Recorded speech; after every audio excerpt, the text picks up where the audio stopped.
Assalamualaikum warahmatullahi wabarakatuh. Perkenalkan, kami dari kelompok 7 Estetika akan membahas tentang subjek estetis, yaitu tentang spektator dan kreator. Sebelumnya, perkenalkan, saya Nelly Andriani dengan NIM 20020055 dan Perkenalkan, nama saya Rizky Pratiwi, NIM 2002060. baiklah, materi pertama yaitu mengenai subjek estetis. Subjek estetis merupakan subjek atau seseorang yang menikmati atau menciptakan objek estetis yang dapat berupa spektator dan kreator. Yang pertama yaitu spektator. Spektator ialah penikmat, penonton, pemirsa, atau pengamat. Ketika menghadapi objek estetis, spektator akan mendapat pengalaman estetis atau aesthetic experience. Ini membedakannya dengan seniman yang membuat objek estetis. Saat itu pula, seniman akan mengalami pengalaman artistik atau artistic experience. Sedangkan itu, pengalaman artistik adalah pengalaman seniman saat menciptakan karya seni. Pengalaman estetis menurut para ahli. Yang pertama, menurut Eaton, pengalaman estetis merupakan pengalaman tentang tanda intrinsik sesuatu yang secara tradisional dianggap berharga untuk diperhatikan dan direfleksikan. Yang kedua, menurut Munro, pengalaman estetis adalah cara stimulus merespons sesuatu yang ada di luar diri dan tidak sekadar melalui persepsi indrawi, tetapi terkait juga dengan proses psikologis seperti asosiasi, pemahaman, imajinasi, konasi, dan emosi. Yang ketiga, dalam bahasa Inggris, pengalaman disebut experience, sedangkan dalam bahasa Yunani disebut juga experia yang berarti pemahaman melalui observasi atau keterlibatan langsung atau penginderaan objek. Yang keempat, dalam bahasa Indonesia, kata pengalaman berakar dari kata alam yang berarti merasai sesuatu, berhubungan dengan pengalaman estetis.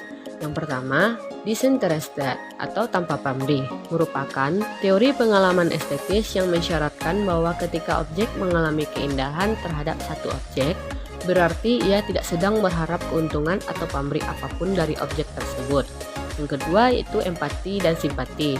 Simpati adalah kecenderungan untuk merasakan sesuatu yang dirasakan orang lain, sedangkan empati bersifat lebih mendalam sebab disertai kecenderungan untuk melakukan seperti apa yang dilakukan orang lain, bahkan disertai gerakan sebagaimana yang dikerjakan oleh orang lain.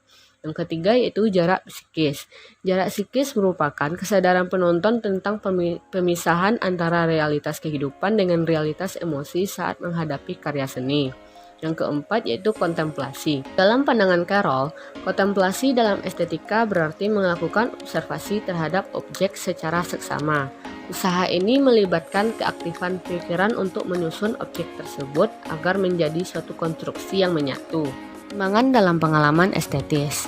Yang pertama yaitu efek penandaan dan persepsi. Dalam pembahasan semiotika, Peirce mengatakan bahwa ketika seseorang mencermati tanda, maka ia akan terjadi efek penandaan pada dirinya. Efek ini dapat berupa efek emosional, logikal maupun energetis.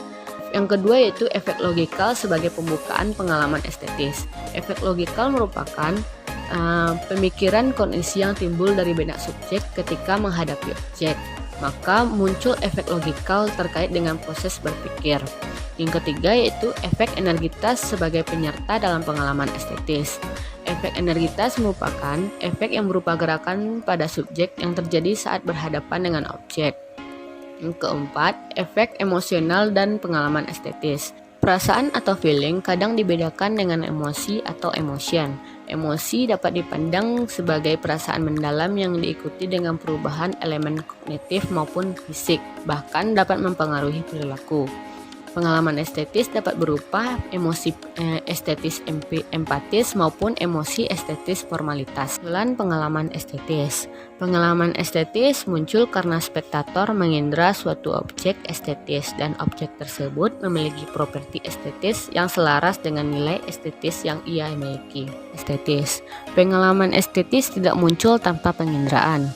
Ini mengingatkan pada arti literal estetikos yaitu persepsi indrawi.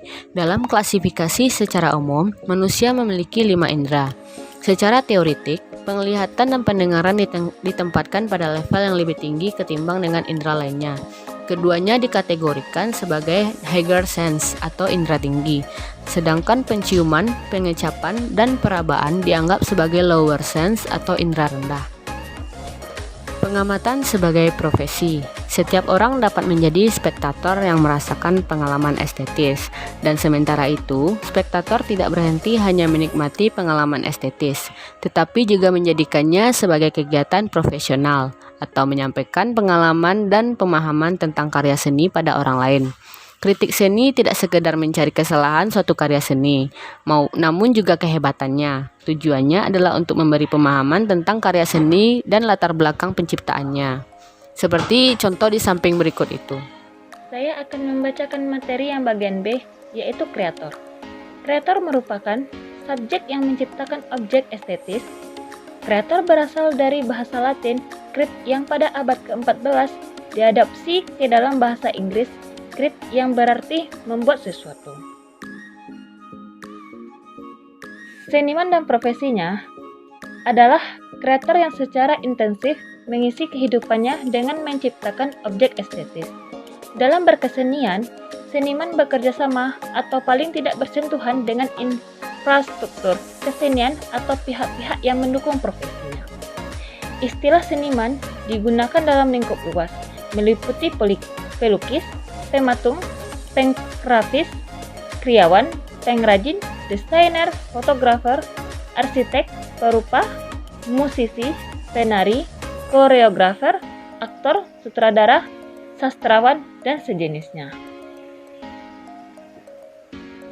Pada zaman Yunani kuno, menurut Plato, kedudukan seniman justru lebih rendah ketimbang tukang. Dalam abad ke-16, posisi pelukis dan pematung mulai dianggap lebih tinggi dibanding pembuat gerabah, tukang furnitur, pandai besi, penganyam, dan pengrajin lainnya yang hanya menghasilkan seni dekoratif. Pada dekade 1980-an, di Indonesia ada istilah perupa untuk menemani seniman di dunia seni rupa kontemporer. Pada wacana seni modern, seniman atau artis dibedakan dari pengrajin.